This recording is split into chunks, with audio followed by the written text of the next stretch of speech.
PM Shri सरकारी उच्च माध्यमिक विद्यालय कदलीगढ़ ठाणे आज वार्षिक उत्सव होजे जेने कि छुआ माने तांकर छात्र छात्री जेन छुआ माने अछन से माने कला प्रदर्शन करिचन आज कहीं कहीं माने आज जेन पुरस्कार भी पाइचन आई पुरस्कार लगी कहीं लगी पाइजन माने आसु सीधा सड़क कथा लगमा आम विद्यालय अनेक वर्ष धरिकिना वार्षिक उत्सव पालित होता और से अनेक छात्र छात्री अंशग्रहण करते आज वार्षिक उत्सव पालित होने अनेक छात्र छात्री अंशग्रहण कर पुरस्कार वितरण कर सरकार जेन ये गोटे कार्यक्रम करिजन वार्षिक उत्सव हो कि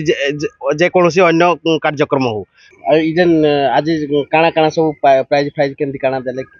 जी नृत्य करते से भी दिहला क्रीड़ा बाला मान भी दिहला विद्यालय जातीय स्तर को जाइना भी लोक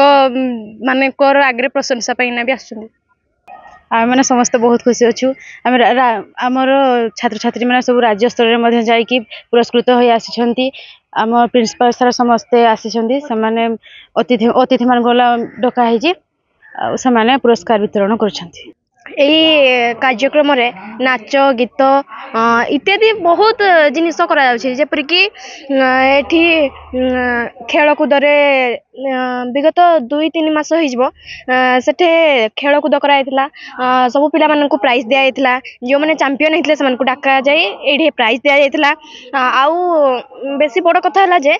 जी खेल में अधिक उन्नति करी से राज्य पुरस्कार पाइथिले तांकर बापा को आज आम स्कूल रे पुरस्कार दि जाइथिला सेति पई मु चाहूची जे सम्मान एंती दिया जाउ थाउ आउ जेते मोर छोट भाई भौणी माने पढिबे मध्य सेमानकु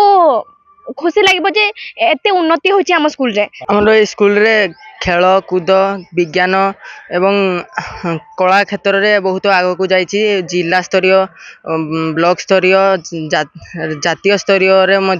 क्रीड़ा क्रीड़ा रे बहुत आग को जाइए मत बहुत खुशी लगुच आज जेन गोटे मंच रे तुमको गोटे प्राइज दिया गला जेनटा कि सर्वाधिक मार्क रखीच बोलिकिना काना कहबो ताकु नै केते खुशी तुम रही एपरी जी अधिक मार्क रखुची ताको प्राइज देले पिलांको मनोवृत्ति बहुत सुदृढ़ रहिबो एवं से माने पाठ पढ़िबा प्रति बहुत आग्रह बढ़िबो मते बहुत खुशी लागुची एपरी अन्य छुआ मानकु मध्य आगो को पीढ़ी रे एपरी भाव रे पुरस्कार वितरण करबा पई मु चाहछि मु बहुत खुशी अछि कारण एई छोट अंचल रु पिला जाय कि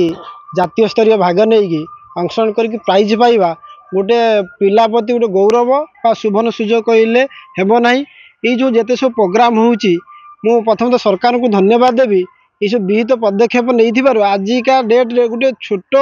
अंचल रु पिलाटी जाइए जातीय स्तर ना करि पारि एथि मु बहुत खुशी आ पिला मानकु मध्य सदाबले कहे जेकोसी कार्य निजको नियोजित कर आ निजको एक भल मनुष्यटे तोलिया चेष्टा कर तो नाच गीत चलिए तेणु छुआ मैंने बहुत आग्रही तेणु से बहुत प्रिपेयर कर परिश्रम करके से आसिक नाच गीत ये सब भाग नौ भितर नाच प्रति अभिप्रेरित होती से भविष्य में गोटे भल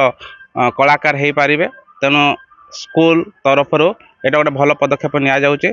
ता सहित शिक्षागत तांकर शारीरिक मानसिक आ शिक्षागत सामाजिक सबु प्रकार अभिवृद्धि हो पारुचे तार विकास हो पारुचे खाली जे गोटे पक्ष नुहे पूरा सर्वांगीन विकास क्षेत्र में ये आमर वार्षिक उत्सव करा जाउछि आपण माने शुणुले जे छात्र छात्री एवं स्कूल रो शिक्षक मानकर कथा मुखरु जे आगामी दिन रे खाली नाच गीत नहीं खेलकूद सहित पाठ पढ़ारे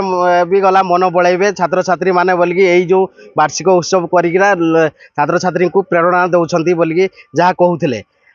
रेढ़ाखुल कदलीगढ़ नु जसवंत नारायण साहू कलिंग तिहार।